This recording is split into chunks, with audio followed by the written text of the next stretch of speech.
अब देख रहे खिलाड़ी नंबर 1 और मार्केट्स की बात करें 17,706 के जोन्स में इंडेक्स कामकाज करता हुआ दिखाई पड़ रहा है। मिड कैप स्मॉल कैप में खरीदारी है। 100 अंक ऊपर मिड कैप इंडेक्स ट्रेड कर रहा है और ऑलमोस्ट डे हाई के आसपास मिड कैप इंडेक्स है। बहुत ज़्यादा दूर नहीं है, लेकिन फिर भी मिड कैप इंडेक्स में at least buying front line index से कंपैरिजन ज़्यादा बेटर साइड पर आपको दिखाई पड़ेगा। और स्मॉल कैप इंडेक्स भी 9479 के जोन्स में 9511 का हाई बनाने के बाद तो ब्रॉडर मार्केट्स के अंदर एटलीस्ट अभी भी खरीदारी बनी हुई है और फ्रंट लाइन इंडेक्स जो है वो रेंज बाउंड ट्रेड में भी कामकाज कर रहा है। निफ्टी बैंक का एक स्पाइक में हरे निशान में आया था, लेकिन मोरलेस फ्लैट टोन पे भी कामकाज करता हुआ दिखाई पड़ रहा है। तो एक अच्छे पुल बैक मार्केट में लोअर लेवल से जरूर देखने को मिला, एटलीस्ट ब्रॉडर मार्केट्स के अंदर। तीनों खिलाड़ियों के रिटर्न के ऊपर हम नजर डालेंगे, लेकिन एक बारी एक इंपॉर्टेंट सेक्टर पे अपडेट ले लेते हैं, खास तौर से मेटल स्पेस, जो कि आज एक अच्छे बज में है। और जेफरीज की एक इंपॉर्टेंट रिपोर्ट भी आई है और रिपोर्ट के बाद पूरा स्पेस तेजी के साथ कामकाज कर रहा है। यतिन के पास तमाम डिटेल्स हैं इस पर बातचीत करने के लिए। तो यतिन, आज मेटल की बारी, कल बजाज फाइनेंस का नंबर था, तेज बिकवाली थी, आज मेटल में जोरदार खरीदारी है, क्या अपडेट है आपके पास? नमस्कार सुमित। देखिए, जहां तक कि मेटल शेयर्स का सवाल है, आज निफ्टी के टॉप गेनर टाटा स्टील और हिंडाल्को बने हुए हैं और यहां जेफरीज ने खरीदारी की सलाह दी है। उनको लगता है कि ये दाम आकर्षक हैं और लगभग उनको लगता है 35 से 40% की अपसाइड टाटा स्टील और हिंडाल्को के शेयर में देखने को मिल सकती है। क्यों? क्योंकि साल 2023 में अब तक स्टील के दाम में लगभग 14% की तेजी आई है चाइना में, और पिछले साल अगर हम देखें तो 20-22% के ऊपर की गिरावट आपने स्टील के दामों में देखी थी। तो कहीं ना कहीं जो रिकवरी आ रही है मेटल के दामों में, खास करके स्टील में, उनको लगता है टाटा स्टील के फायदेमंद होगा। चाइना का डेटा भी अच्छा आ रहा है, इकोनॉमिक ग्रोथ भी ठीक हो रही है, जिसके कारण जेफरीज को लगता है कि वैल्यूएशंस के लिहाज से दोनों ही टाटा स्टील और हिंडाल्को में खरीदारी की जाए।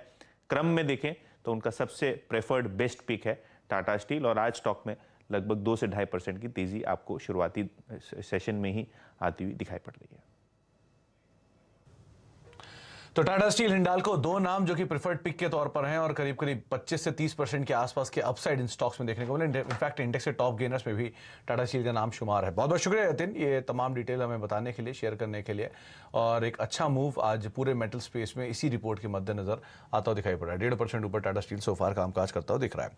तीनों खिलाड़ियों का रिटर्न, तीनों खिलाड़ियों की जो पोजीशनिंग है वो आपके सामने आते हुए दिखाई पड़ेगी, किस तरह से उनके पोर्टफोलियो फिलहाल पैन आउट कर रहे हैं। सो फार स्वाति के पोर्टफोलियो में एक कॉल एग्जिस्टिंग थी और उन्होंने दो नए नाम और एडिशन किया, लेकिन ये अमित का पोर्टफोलियो आपकी स्क्रीन पर है, जहां पे एक कॉल उन्होंने ऐड की है, वो है इंडस टावर। सेल साइड पे पहली कॉल ऐड की है 150 रुपए के टारगेट्स के लिए, 160 का स्टॉप लॉस मेंटेन, 161 का स्टॉप लॉस मेंटेन किया है। इसके अलावा फ्लैट टू पॉजिटिव साइड पे 104% के आसपास का कॉन्ट्रीब्यूशन इंडस टावर उनके पोर्टफोलियो में दे भी रहा है। इसके अलावा एक कॉल ही पंकज की तरफ से है और स्वाति की तरफ से 2 कॉल जो है वो ऐड की गई हैं। पंकज ने गुजरात अंबुजा एक्सपोर्ट को ऐड किया है 290 रुपए के टारगेट्स के लिए, 233 का स्टॉप लॉस मेंटेन करने की रहा है।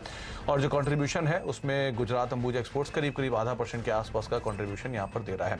स्वाति के पोर्टफोलियो में 2 कॉल्स का एडिशन है, जेंसार टेक और ग्रेन्यूल्स इंडिया। पीसीबीएल उनकी ऑलरेडी एग्जिस्टिंग कॉल है। जेंसार में 305 रुपए के टारगेट्स के लिए लॉन्ग साइड पे आप जा सकते हैं, 275 का स्टॉप लॉस, और ग्रेन्यूल्स में 310 रुपए के टारगेट्स के लिए 282 का स्टॉप लॉस यहां पर मेंटेन कर सकते हैं। जो कंट्रीब्यूशन है उसके हिसाब से जेंसार करीब 1% और ग्रेन्यूल्स करीब 1/4% का कंट्रीब्यूशन, पीसीबीएल ऑलरेडी 1% का कंट्रीब्यूशन दे रहा है।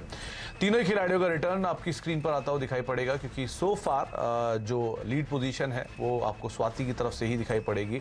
रफली 8% का पॉजिटिव रिटर्न स्वाति के पोर्टफोलियो में, 6.5% का पॉजिटिव रिटर्न अमित का पोर्टफोलियो, करीब 5% का रिटर्न पंकज के पोर्टफोलियो में आ रहा है। और ये दोनों खिलाड़ियों में, अमित और पंकज दोनों के पास अभी एक कॉल ओपन है, जो कि वो सेकेंड हाफ के अंदर ले सकते हैं। आप तीनों को भी बहुत बहुत शुक्रिया हमारे साथ मौजूद रहने के लिए और बाजार पर बातचीत करने के लिए, सभी कॉल्स पर अपनी राय रणनीति हमें बताने के लिए। ब्रेक का वक्त है, ब्रेक के बाद लौटते हैं और बातचीत करते हैं कमोडिटीज मार्केट की।